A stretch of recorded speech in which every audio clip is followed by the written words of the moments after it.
Assalamualaikum warahmatullahi wabarakatuh. Saya Wardah Fauzia dengan nomor 108107009.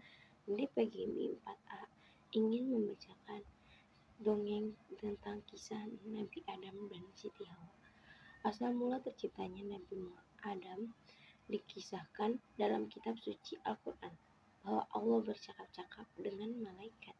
Allah memberitahu malaikat bahwa akan ada penciptaan makhluk yang dinamai manusia. Manusia akan mengemban tugas sebagai khalifah di bumi. Malaikat protes, tidak setuju dengan hal yang direncanakan. Malaikat yakin kalau manusia hanya akan membawa bencana bagi bumi. Mereka akan membuat kerusakan, permusuhan, juga pertumpahan darah. Malaikat merasa keberatan dirinya saat sudah lebih cukup sebagai ciptaan Allah. Karena mereka senantiasa bertasbih, memuji, dan mengagumi Allah. Allah berfirman bahwa Dia mengetahui apa-apa yang tidak diketahui oleh malaikat. Seperti kita ketahui, manusia ini tercipta dari saripati tanah. Demikian juga yang diceritakan dalam Al-Quran surat As-Sajdah ayat 7-9. Surat ini menceritakan bahwa Allah mengetahui hal yang gaib dan nyata. Dia menciptakan wujud sempurna manusia dari tanah. Dia juga menciptakan keturunan manusia dari air. Kemudian ditiupkan roh untuk menghidupkan. Dia juga yang menciptakan pendengaran, penglihatan, dan hati. Setelah Nabi Adam diciptakan, Allah memberi perintah pada malaikat dan iblis untuk bersujud padanya. Walaupun para malaikat diciptakan dari cahaya, mereka taat dan perintah Allah pada perintah Allah. Para malaikat kemudian bersujud pada Nabi Adam. Lain halnya dengan iblis. Ia merasa derajatnya lebih tinggi dari Nabi Adam dan menolak untuk bersujud. Iblis memang diciptakan dari api. Itu sebabnya ia tidak mau bersujud pada Nabi Adam. Ada yang diciptakan dari tanah dianggap lebih hina kemuliaannya oleh iblis. Surat Al-Baqarah ayat 34 menjelaskan hal ini.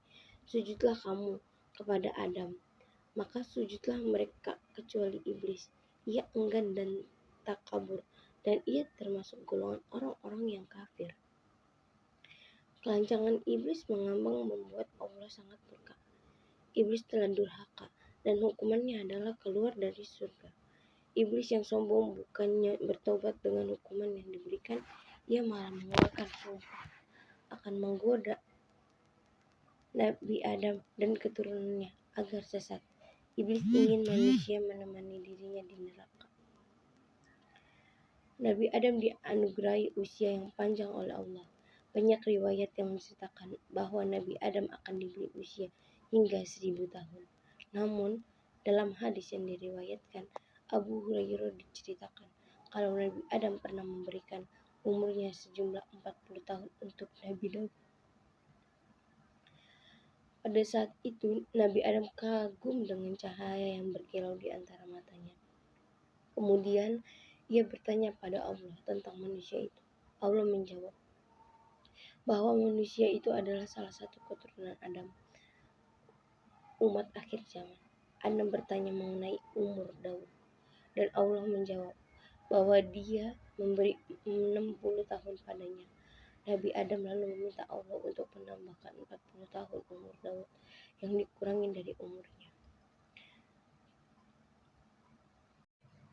Nabi Adam dan Siti Hawa turun ke bumi.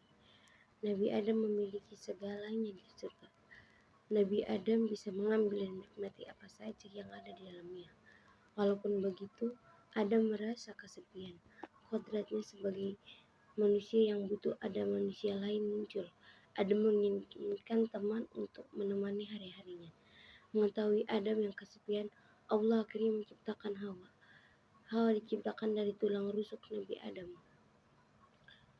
Ketika sedang tidur, Nabi sangat senang dengan kehadiran Siti Hawa. Hasratnya sebagai manusia yang butuh pasangan jadi terjawab. Allah mengizinkan Nabi Adam dan Siti Hawa untuk menikmati apa saja yang ada di dalam surga, kecuali buah khuldi. Allah berfirman, "Wahai Adam, tinggallah engkau dan istrimu di surga ini, dan makanlah makanan-makanan yang banyak lagi baik di mana saja yang kamu sukai.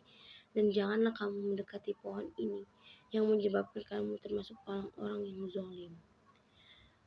Buah khuldi adalah pohon pengetahuan hal yang baik dan jahat. Ada maksud tertentu dari larangan yang Allah berikan pada Nabi Adam dan Siti Hawa. Mengetahui larangan Allah, setan memanfaatkan hal ini untuk menggoda keimanan Nabi Adam dan Siti Hawa, sesuai dengan tekadnya untuk menggoda manusia sepanjang masa. Setan kemudian berbisik pada Nabi Adam dan Siti Hawa tentang keistimewaan buah khuldi. Kisah ini tertulis di Al-Quran surat At-Toha ayat 120.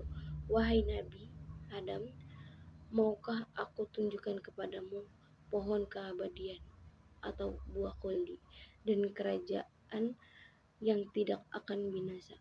Demikian iblis membujuk mereka.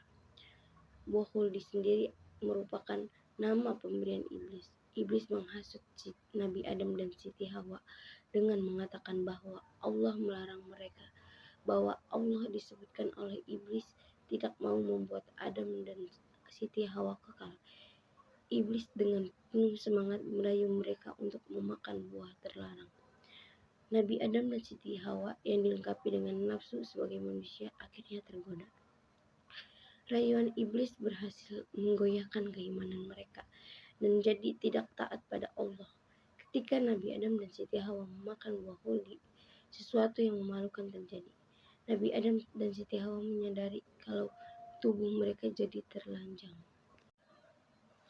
Selain itu, Adam juga merasakan sakit perut yang hebat. Adam baru merasakan rasa ingin buang hajat, dan ia kebingungan. Surga adalah tempat suci. Apa sepatutnya mengotorinya? Demikian yang ada dalam pikiran Adam. Allah kemudian menyindirnya atas keinginan tersebut, sekaligus juga menyindir tentang ketidaktaatannya. Surat Al-A'raf ayat 22-23 menceritakan kejadian ini. Dalam surat ini Allah mengingatkan akan larangannya pada Adam, juga mengingatkan Nabi Adam akan peringatannya tentang kebusukan setan. Nabi Adam kemudian memohon ampun dan bertobat pada Allah. Diceritakan Siti Hawa digoda iblis dalam wujud yang berupa ular, namun tidak dijelaskan siapa dahulu yang memakan buah terlarang itu. Ada yang meyakini khuldi adalah pohon apel yang diambil dari bumi. Karena itu khuldi disebut memiliki sifat bumi atau tanah, yaitu sifat dasar tanah.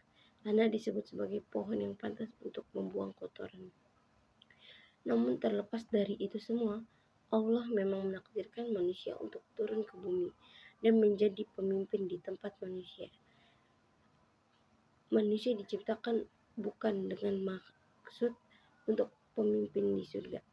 Meskipun Nabi Adam dan Siti Hawa telah bertaubat, Allah tetap memberikan hukuman pada mereka dengan turun ke bumi.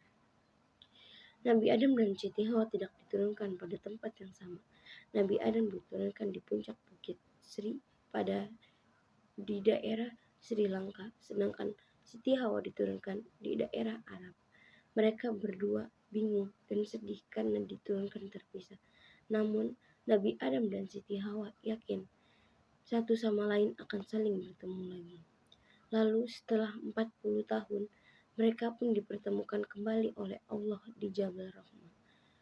Nabi Adam dan Siti Hawa memulai kehidupan baru sebagai manusia biasa. Diceritakan mereka diturunkan ke bumi dengan membawa dosa atas ketidaktaatannya di surga. Disebutkan pula Allah menghukum Nabi Adam akan bersusah payah untuk mencari nafkah, dan Siti Hawa dihukum akan merasakan sakit pada saat melahirkan anak-anak. Sedangkan ular yang menggoda mereka dihukum berjalan dengan perut selamanya di bumi. Dosa yang pada akhirnya menjadi takdir bagi manusia. Kaum laki-laki dengan kewajiban menafkahi dan kaum wanita berkewajiban mengurus anak-anaknya. Nabi Adam dan Siti Hawa kemudian berjalan bercocok tanam, juga cara bertahan hidup di bumi. Mereka juga melahirkan anak-anaknya. Allah memperlihatkan kekuasaannya dengan memberi mereka anak sepasang-sepasang. Setiap Siti Hawa mengandung pasti melahirkan anak kembar. Peristiwa Nabi Adam dan Siti Hawa yang melanggar perintah Allah membuktikan sesuatu, bahwa tidak ada yang akan didapat dari ketidaktaatan pada Allah selain dari keburukan. Hal ini sekaligus menceritakan untuk menjadi pengingat bagi kita umat di seluruh muka bumi. Sebagai nabi dan manusia pertama yang diciptakan Allah, terdapat berbagai kisah dakwah yang dilakukan oleh Nabi Adam alaihissalam. Kisah kehidupan Nabi Adam dan Siti Hawa di bumi. Ada cerita menarik dari peristiwa turunnya Nabi Adam dan Siti Hawa ke bumi. Diceritakan bahwa mereka turun ke bumi dengan memakai dedaunan untuk menutupi tubuhnya. Ketika berada di bumi, dedaunan itu menjadi kering dan kemudian rontok. Dipercaya segala wewangian yang tercium di Hindia berasal dari daun-daun tersebut. Nabi Adam dan Siti Hawa menjalani kehidupan sebagai manusia biasa setelah bertemu. Allah kemudian memberikan 8 pasang lembu, 2 pasang kambing, dan 2 pasang domba pada keduanya. Allah mengajarkan pada mereka untuk memerah susu hewan-hewan itu. Susu tersebut kemudian bisa mereka minum. Allah juga memberi perintah pada Adam untuk menggunakan bulu-bulu hewan itu sebagai pakaian. Nabi Adam dan Siti Hawa sadar kenikmatan dunia sudah tidak ada lagi. Mereka bermenangis sedih. Dari air mata mereka tumbuhlah kacang tanah dan kacang hijau. Adam lalu menyadari kesulitannya untuk mengetahui waktu-waktu beribadah. Ia lalu mengadu pada Allah tentang masalahnya ini. Allah kemudian memberi seekor ayam putih sebesar unta dari surga. Ketika para malaikat disuruh bertasbih, ayam putih itu ikut bertasbih atau berkokok di bumi. Berkat ayam itu, Adam jadi mengetahui waktu-waktu beribadah di bumi. Untuk melindungi mereka dari panas dan dingin, Nabi Adam lalu menebang pohon-pohon. Kayunya ia pakai untuk membangun rumah. Nabi Adam juga membuat sumur untuk mengambil air.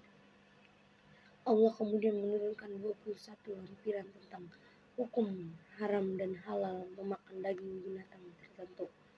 Kemudian diturunkan pula 29 huruf hijaiyah dan manusia tidak dapat mengurangi atau menambah hurufnya. Kemudian Allah ini sangat jelas dan tidak ada yang bisa mengubahnya. Nabi Adam lalu belajar huruf-huruf itu untuk bisa membaca lampiran yang diturunkan Allah. Siti Hawa kemudian merasakan proses mengandung. Ia terkejut ketika janin dalam perutnya bergerak-gerak. Siti Hawa tidak yakin dari mana tempatnya yang bergerak di perutnya itu akan keluar. Ketika waktu melahirkan tiba, Siti Hawa merasakan proses sakitnya. Siti Hawa melahirkan anak kembar, Qabil dan Layutsa. Waktu mengandung anak yang kedua pun tiba. Hawa melahirkan anak kembar, Qabil dan Iklimah. Sepasang anak laki-laki dan perempuan selalu dilahirkan olehnya. Diceritakan Hawa melahirkan dan mengandung sejumlah 20 bilangan.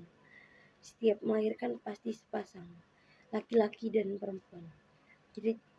Diceritakan juga anak yang dikandung Siti Hawa sebanyak 200 orang.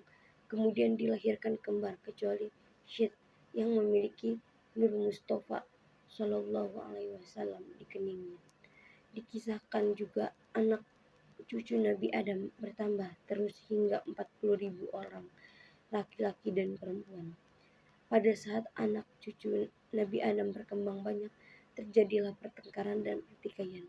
Maka Allah memberinya tongkat dari surga untuk mendidik mereka yang membangkang.